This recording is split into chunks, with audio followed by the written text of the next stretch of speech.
I'm Daphne Peters, Assistant Professor at Kent State. Brian Peters, Assistant Professor at Kent State. We have a third member of our team who just couldn't be here today, Missy McCormick, who's also an Assistant Professor but at YSU. So when we started thinking about this project, we started researching Youngstown, going back to John Young and 1790s and how he established a grist mill and a sawmill here, and kind of how that manufacturing started kind of bringing people to the area.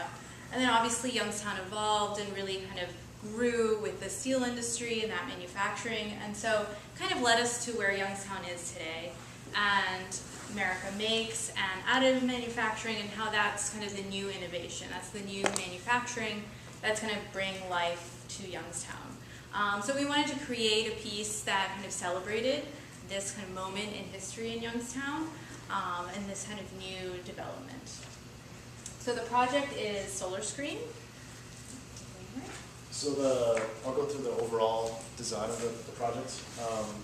It's constructed out of 3D printed ceramic bricks. So it's composed out of 150 of those to form this screen, what we're calling it. And so the overall plan of the project revolves around the sun. So each ceramic component. So I have to be. No, you're good. You're fine. You're fine. Keep going. So each component has a solar-powered light inside of it. So during the day, each cell will charge, and then at night it releases that energy in the form of LED lights. So the design and the form of it follows the path of the sun. So in terms of the plan, we're looking south, joining toward the south, and it goes from east to west to capture as much of the sun's radiation as much as possible, so that it can charge during the day and then release that energy at night. One of the advantages of deciding to 3D print this is that 3D printing, you can kind of make very custom blocks or bricks, as we're discussing. Using a parametric software, it can vary from one side to the other, and I know it's subtle here that you don't see as well, but we're going to be varying the perforations of these, so we don't need to think that when we say the word brick, we're talking kind of a solid cinder block. There is going to be views, light, air that's going to be able to pass through these bricks, and at certain points the perforation, kind of the spaces between them and inside of them, is going to be a lot wider, and then it's going to shrink down to kind of small enough to kind of hold within it that solar light. So it's going to kind of vary, expressing one of the powers of 3D printing, and that each brick can be unique, that each one that you print, it doesn't need to be an exact replica of the one before.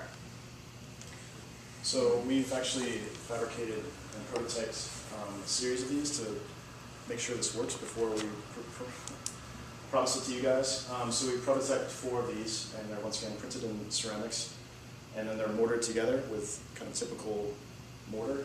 So it's a brick and mortar system. And so this is the back side. What you don't see would be a solar light installed inside at the star of these. And then this is the inside face. So at night, this is what it would look like. We're actually relatively surprised by how it looked and how the light bounced off within the solar cell. So in the supplemental material that you see, we did a project, the last page. We've done a project similar to this before, where we used plastic. And we initially looked at plastic as a material, but we had concerns about durability, and if this can be a permanent or semi-permanent installation, we want to use a material that can last. So that's why we switched to ceramics, and we've done projects in ceramics before. Our only concern was about creating this glowing effect. It was one of the main design parameters. And when we then printed these and tested them, we were actually relatively surprised and happy with the result at this point. So what you would get at night would be each of these would act independently, each solar cell, and so they're not wired together, but each cell reads independently. So depending on how much energy that cell gets, they will glow longer or shorter. And the idea is that this piece would change every day. So if it's sunny one day, it would last longer. If it's even cloudy, we've done tests where it performs in cloudy skies. It still performs for an hour or more. So each day you could go to this installation, and that's what's the dynamic nature of it, is that each day it changes, and so people could be interested to go back day and day after. So we kind of feel confident that we've developed kind of the team too that can make this project happen. We'll briefly kind of talk through so Brian's experience. As he said, he's done kind of a solar project before, which is 3D printed, but he also has experienced 3D printing ceramics before. Though we want to note that building something at this scale with 3D printed ceramics has not been done before. So we feel that it's going to bring a lot of interest to Youngstown, both from the design community, but also the additive manufacturing, the 3D printed community. At this point, it will be kind of a first of its kind. So there have been some bricks that have been printed with 3D printed, but this idea of kind of mortaring together, building something that's full scale, that's out in the public, that would be there for some time, is going to be unique. I mean, that's one of the most exciting parts of this for us, and the challenging parts is that we are fabricating all of these. So each of these would be unique. We have to fabricate them one by one. So we can't necessarily ship this off to a fabricator. We have to do a lot of this ourselves, which is exciting, but also really challenging. But we've had experience doing it before, so we would be really confident in producing this large amount. In terms of sites, we looked at 2 different sites. And so one would be next to the historic, we were kept forgetting one of the names. But the Historic Center for Industry and Labor, that green space beside it. So we need a large space that has access to sun, essentially. And so this is along Hazel Street, and it would be a great connection between the university and the city. It also has pretty good views as you're at the top of the hill and looking down. So we liked that site, first of all, because of the connection between and the juxtaposition between the history and the future. The history is about steel manufacturing, and we think this is about celebrating the future of Youngstown, which is about additive manufacturing, 3D printing. The second site we looked at would be next to the Vindicator building, which now is being transformed into the Youngstown Business Incubator's new headquarters, which would also be a great location for them to celebrate this future of 3D printing and the future of the city, and also would be a great maybe gateway into the city for both vehicular traffic but also pedestrians, and hopefully activating that corner as much as possible. So those are the 2 sites we're looking at. It would obviously depend on the final proposal, what would be best. And so this is a view of the design if it would be located on the Vindicator site. So Brian, as we said, is an assistant professor of architecture at Kent State, who has kind of a lot of research experience in this area. I'm a professor at the School of Visual Communication Design, so I have a lot of experience in environmental graphics. That's kind of my specialty. I actually have a background in Bachelor of Architecture. And Missy McCormick, who's not here, runs the ceramics department, or in the Department of Art, runs the ceramics program at YSU. So she's going to be bringing and adding knowledge about ceramics to the team. We also hope that we are going to be firing the bricks at YSU. So these things will be, if we may make them from scratch, let's say, in Youngstown, but certainly they will, part of their fabrication will take place here in Youngstown. And we hope that we would have then a kind of the community involved in building and constructing and assembling this on site. In terms of the details, we would need kind of a concrete pad to secure this to the base to make sure it would not lift off the ground. But that should be feasible, again, in either site. There are kind of green sites. Obviously, we're not building kind of a foundation for a building, so we're picturing pouring kind of a small concrete path that this would sit on. So yes, we're going to open it up to questions. So you have experience in using this material in the environment? Yeah, we've, so giving my background, done projects in Amsterdam before I came to Kent State, so I helped build a gigantic 3D printer that's now being used to print houses. That was not in ceramics, that was in plastics. But I've also done a project when I was living in the Netherlands where I 3D printed ceramic bricks, and that was kind of the precursor to this. And so in terms of materials, that's one of the things we really need to research.